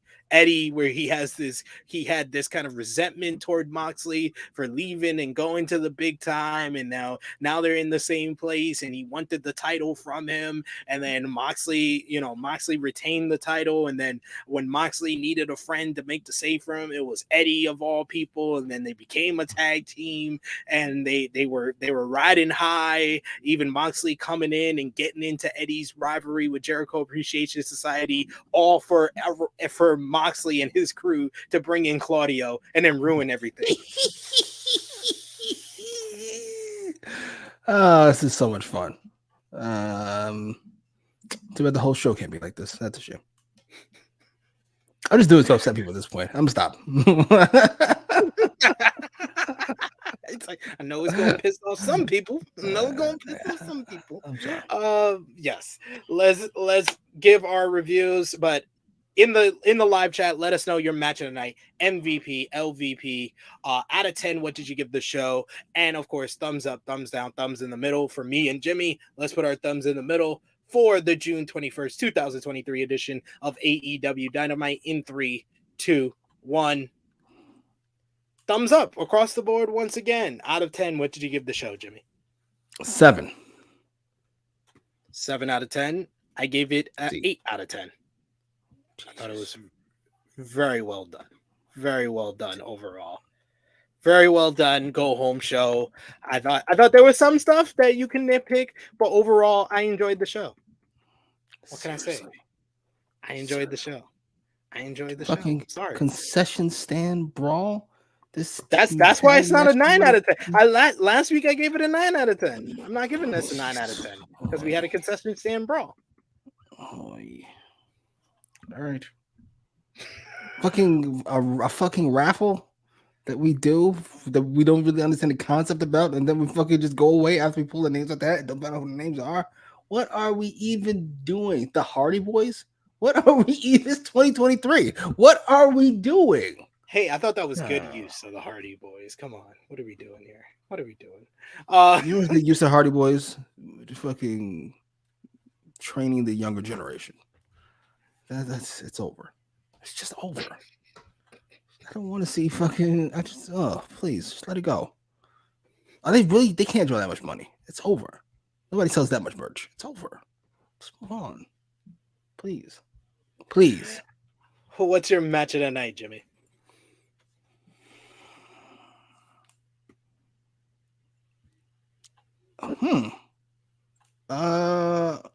Shit. It might be 6-man. No, I'm gonna go with the women. Wow. I'm gonna go with Taya and Statlander. I'm gonna agree with Annika in the chat here. I'm going with Shibata and Orange Cassidy versus Zack Sabre Jr. and Daniel Garcia. I just enjoyed that one. That was the one I enjoyed the most. But yeah, you had 3 matches that were in the running with the trios matchup, with the women's matchup, and that one. So I can't go wrong with any of those 3 for match of the night. MVP for the show, Jimmy. I can't go with Willow, right? I mean, she was on the show for like 30 seconds, but yeah, I guess. MJF was really good. Shit. I'm gonna go with Eddie Kingston because every time he showed up, I was having a blast. To be completely honest with you, he's great. Eddie. I gotta agree. I'm gonna go with a 3-way tie. Actually, I'll go with Jesus Eddie and MJF and Adam Cole. No, MJF and Adam Cole. I enjoyed that segment. Probably more than anybody because I just did. I love the fact that Adam Cole keeps outsmarting MJF, but MJF when he said, "You want me to wrestle every week, you sick pervert?" Oh my God! Suzuki is an honorable mention because Suzuki was great in the 6 weeks. So he deserves some love as well. LVP for the show.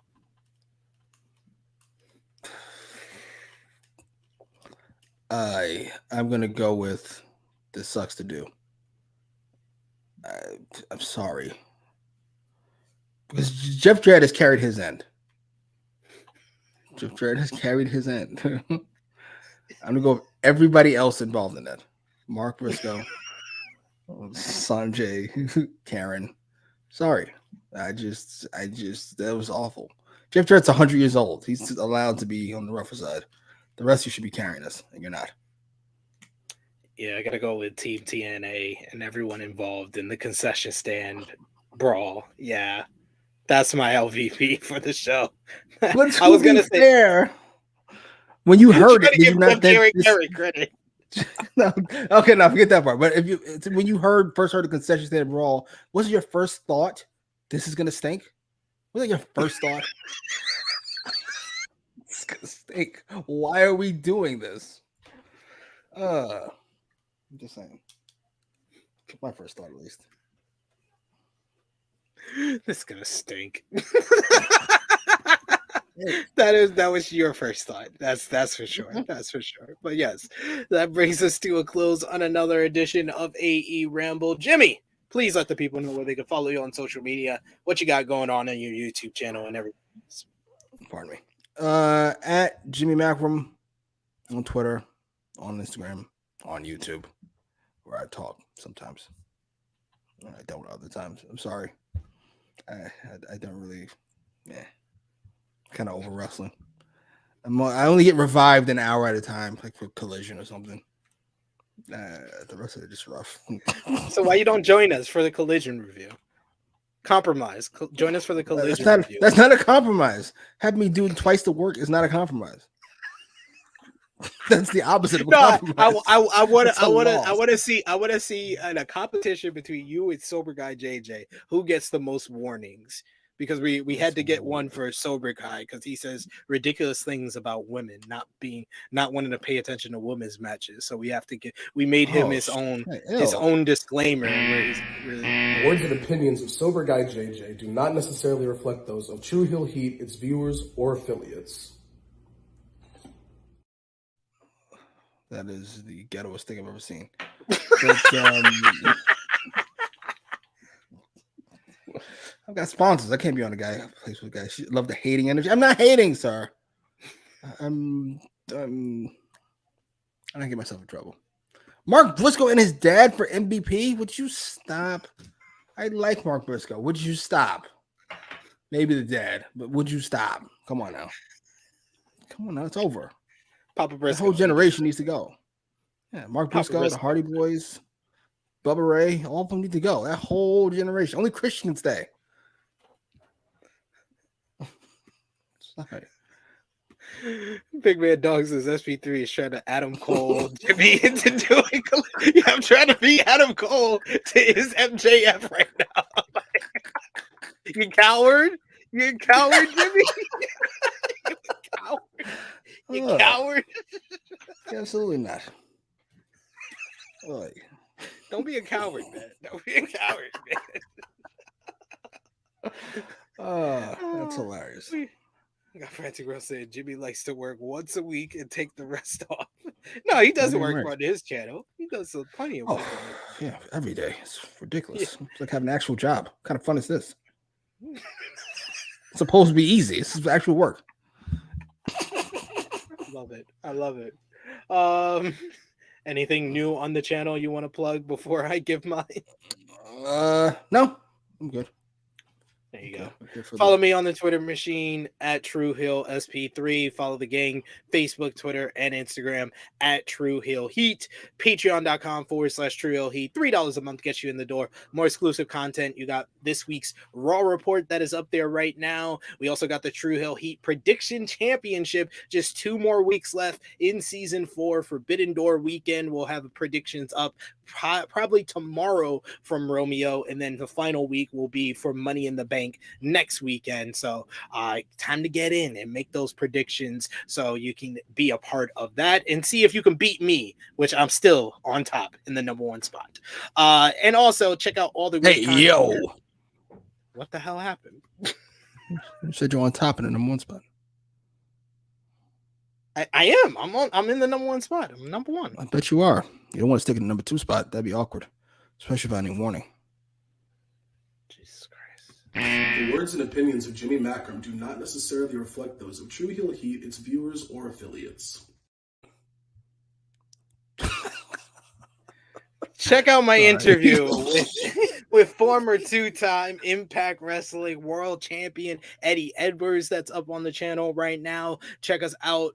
Also check out the debut edition of Collision Course with myself, Sober Guy JJ, and Romeo reviewing the debut edition of AEW Collision. And join us here tomorrow at 12:05 p.m. Eastern Time for our AEW New Japan Pro Wrestling Forbidden Door preview. It will be myself, Jay News, as well as Kyrian from Wrestle In and Joel Holbert from Wrestle Purist. So join us live for that one. And of course, join us on Sunday, 8 p.m. Eastern Time for our Forbidden Door watch party. Romeo will be here, the Around the Point gang. Josh will be here. So join us live for all of that. Last call for comments here. We got, yes, gotta leave with one more. Best Kozik tag team of all time. I like your Angle Benoit pick. I really like Angle that. Benoit. That was a great storyline. Great storyline, and the fact that they paid it off at Royal Rumble 2003 with one of the greatest Royal Rumble matches, non-Royal Rumble matches at the Royal Rumble pay-per-view of all time. That was good. That's brilliant. Great all timer. Paul Heyman, great of all time. We got big hero Chris who says, "Me personally, I wouldn't take this kind of disrespect, Jimmy." Absolutely. So I should just show up. What do you take me for, a fool? You have a sick pervert? Hey, Willow's gonna be on the show on Saturday. Just saying. Be there in a heartbeat in person. I would then counter with I'm only willing to do the show live with everybody in the studio. Frantic World saying Jimmy wants Willow to put a smile on his face. Romeo saying Sheamus and Cesaro. That's a good one. That's a good one. That's a good one. Yeah. We never went back to the rivalry. I feel like if it's a coexisting tag team, you got to finally go back to the rivalry after the tag team run is done. They just became a tag team and then forgot about the follow-up. Okay, so if there's no happy endings, it always has to end with a fight. That's what I think. It's wrestling. Fair enough. I'm not mad at that. But yes, that brings us to a close on another edition. Like, comment, share, subscribe. For Jimmy Macram, it is me, your True Hill Phenom SP3. This has been AEWramble, episode 99. Doors wide open. I'll see you tomorrow for the preview. I'll see you on Saturday, True Hill Heat Flagship Podcast, Sunday, Collision Course, and of course, Forbidden Door reviews. But catch y'all later.